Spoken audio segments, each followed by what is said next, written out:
Good morning, জয় গুরু। এই যে জারি কচু, সেগুলো নিয়ে এসেছিলাম সাংস্কৃতিক হাট থেকে। আর এই যে মা আমাকে এগুলো সুন্দর করে কেটে দিচ্ছে। আজকে এইগুলো দিয়েই রান্না করব। যদি ভালো লেগে থাকে আপনাদের অবশ্যই লাইক এবং শেয়ার করবেন। এই যে সবগুলো ধুয়ে টুয়ে নিয়েছি। আর এখানে বাটিতে আমি একটু সরিষা বেটে নিয়েছি। আর এই যে ফোড়নে দিয়েছি জিরে।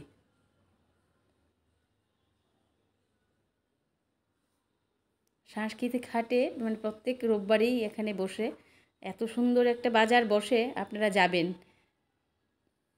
গিয়ে মনের মতো করে বাজার করতে পারবেন, সবজি বাজার করতে পারবেন। বিভিন্ন রকমের খাওয়ার আছে, নিরামিষ খাওয়ারও আছে, আমিষ খাওয়ারও আছে।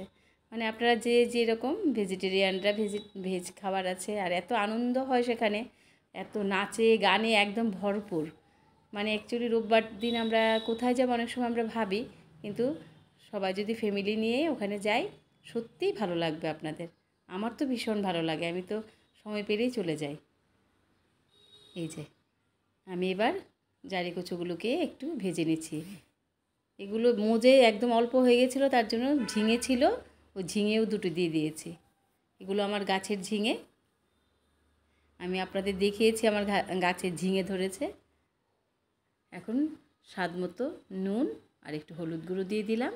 এখন এগুলোকে ভালো করে আমি ভেজে নেব। দেখতে পাচ্ছেন অনেকটাই ভাজা হয়ে গেছে। এই যে একদম মজে এসছে। এই রান্নাটা আমি আমার ঠাকুমার কাছ থেকে শিখেছি। আমাদের বাড়িতে অনেক জারি কচু হতো, আর এই কচুগুলো এত দারুণ, চুলকুবে না, এবং এত সুন্দর খেতে, ভীষণ ভালো লাগে। যারা যারা আপনারা খেয়েছেন আপনারা জানেন, এগুলো একদমই গলা ধরে না, দারুণ খেতে। একটু স্বাদ মতো চিনিও দিয়ে দিলাম। আপনারা যারা যারা কোনো দিন খাননি অবশ্যই খেয়ে দেখবেন, দারুণ খেতে। খুব সুন্দর ভাজা হয়ে গেছে। এখন আমি সরিষা বাটাটাকে এই যে দিয়ে দিচ্ছি। এখন সরিষা বাটাটা দিয়ে আরেকটু সুন্দর করে ভেজে আমি নামিয়ে নেব। মিক্সচার মেশিনটা একটু ধুয়েও জলটা দিয়ে দিয়েছি। এখন এগুলো সুন্দর করে ভেজে আমি একদম শুকিয়ে নামিয়ে নেব। যদি আপনাদের এই রেসিপিটা ভালো লেগে থাকে অবশ্যই লাইক এবং শেয়ার করবেন। আর সবাই ভালো থাকবেন। জয় গুরু।